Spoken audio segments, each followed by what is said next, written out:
Hi friends and followers, ఎలా ఉన్నారు?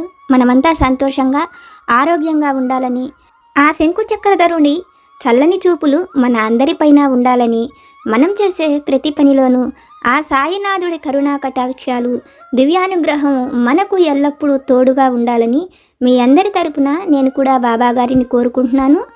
Friends, మన ఛానల్ ఎవరైనా ఫస్ట్ టైం చూస్తుంటే సబ్స్క్రైబ్ చేసుకొని ఒక లైక్ ఇవ్వండి. దానివలన మన సాయినాథుని వీడియోస్ సమస్యల్లో ఉన్న మరికొంతమంది సాయి బంధువులకు చేరతాయి. బాబాగారు మనతో చెప్పే ఆ దివ్య వాక్కులను వినటం వలన బాబాగారి దివ్య అనుగ్రహంతో పాటు మనసుకు సంతోషము, మనం కోరుకున్నవి నెరవేరతాయి అనే ఆనందంతో పాటు బాబాగారు మన కష్టకాలంలో మనతో పాటే ఉన్నారు అనే నమ్మకం కూడా కలుగుతుంది. ఫ్రెండ్స్, ఈరోజైతే బాబాగారు ఒక మంచి సందేశాన్ని మనకు అనుగ్రహిస్తున్నారు. బాబాగారు మనల్ని అనుగ్రహించి మనతో చెప్తున్న ఈ మాటలను ఆ తండ్రి వాక్కుల ద్వారానే విని తెలుసుకుందాం.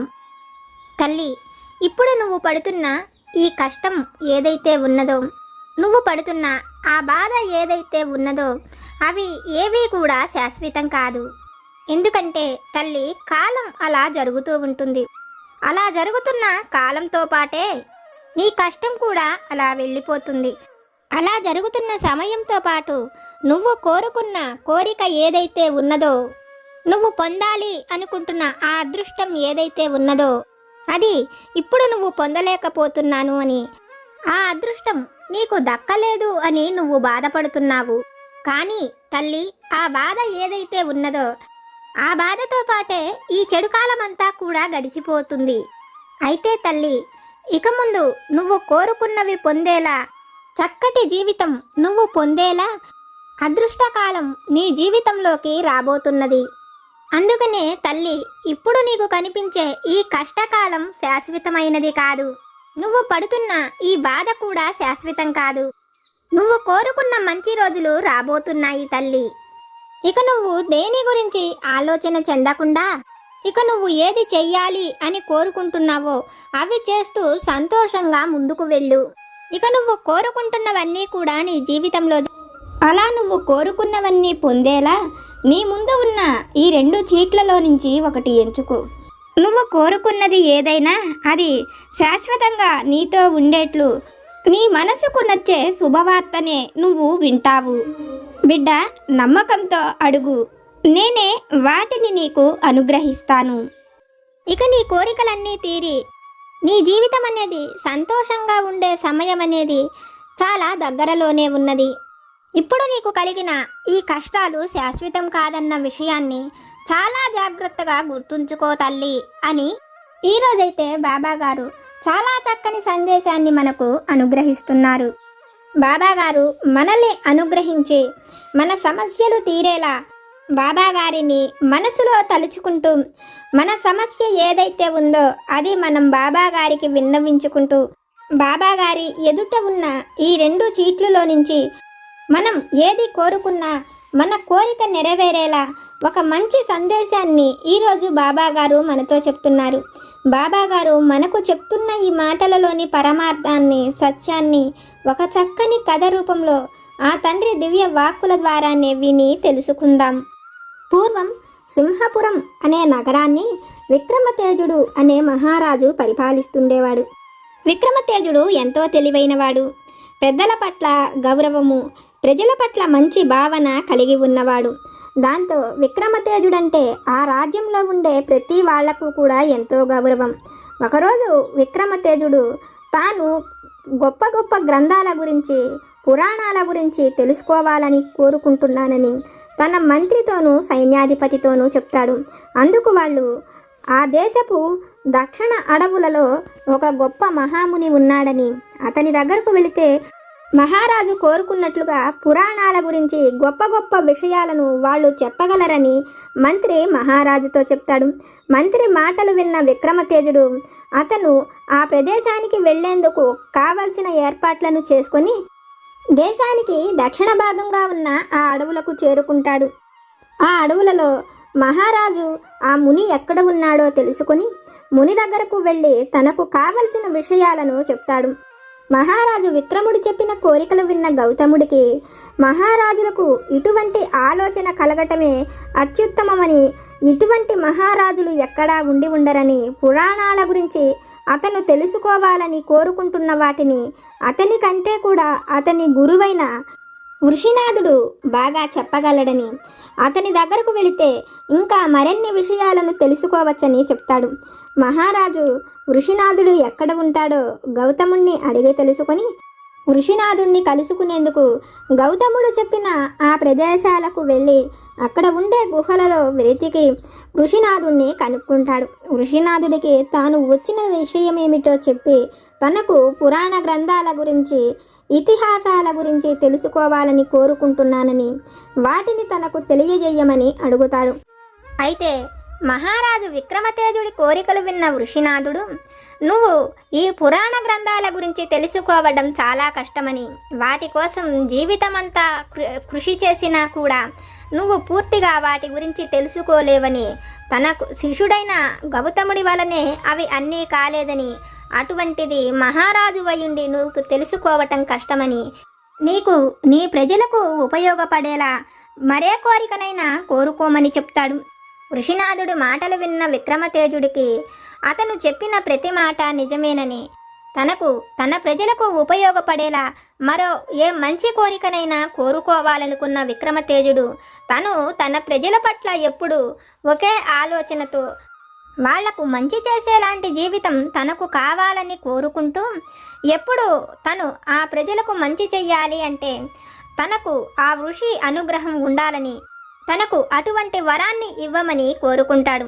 విక్రమసేనుడి మాటలు విన్న వృషినాభుడు అతను కోరుకున్నట్లుగానే వృషినాభుడికి ఒక హారాన్ని ఇస్తూ ఆ హారం లోపల ఒక 2 చీటీలను పెట్టి ఉంచుతాడు.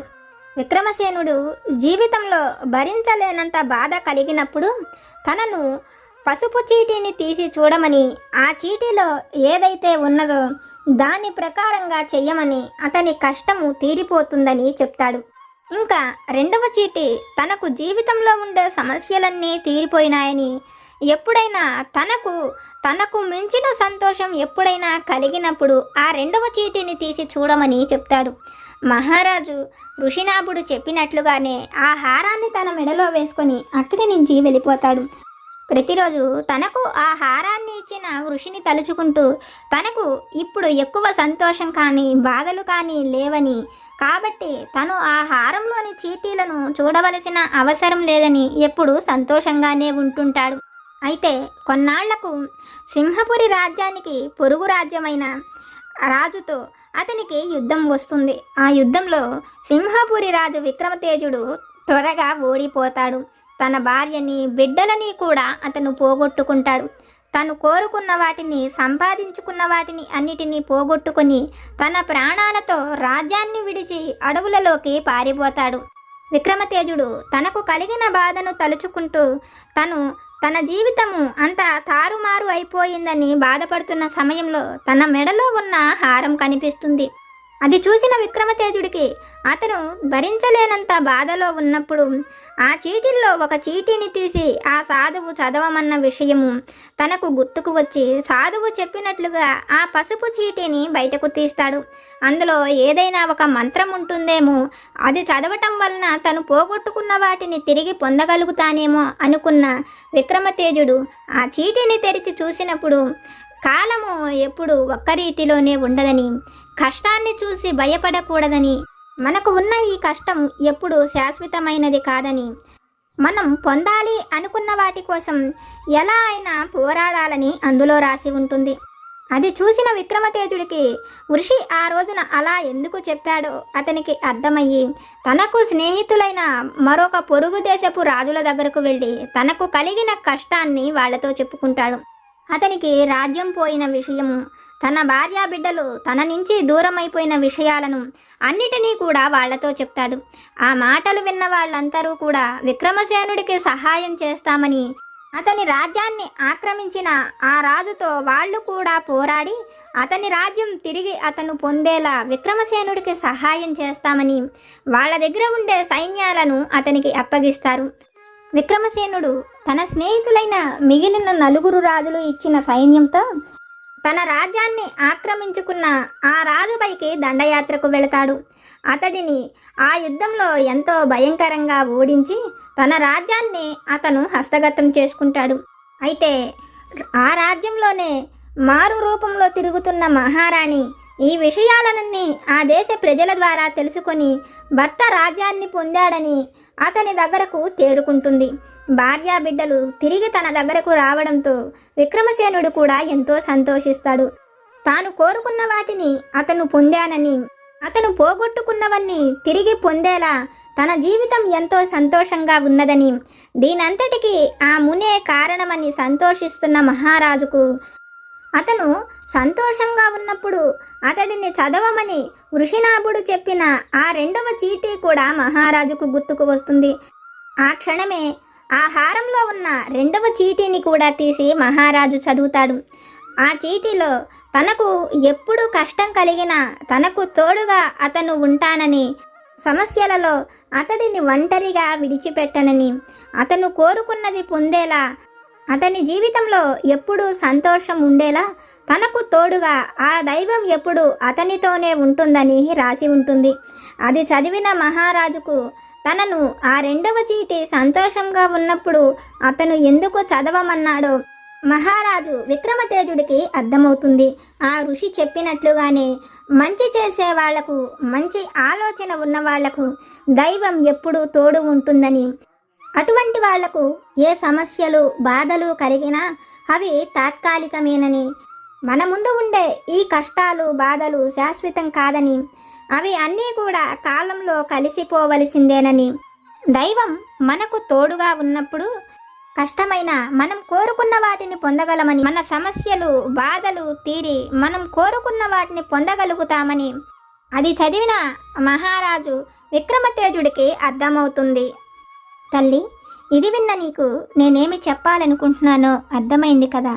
నీ కష్టాలు బాధలు తీరేలా నా ముందు ఉన్న ఈ రెండు చీట్లల్లో నుంచి నువ్వు ఏది కోరుకున్నా నేను ఎప్పుడూ కూడా నీతోనే ఉంటాను.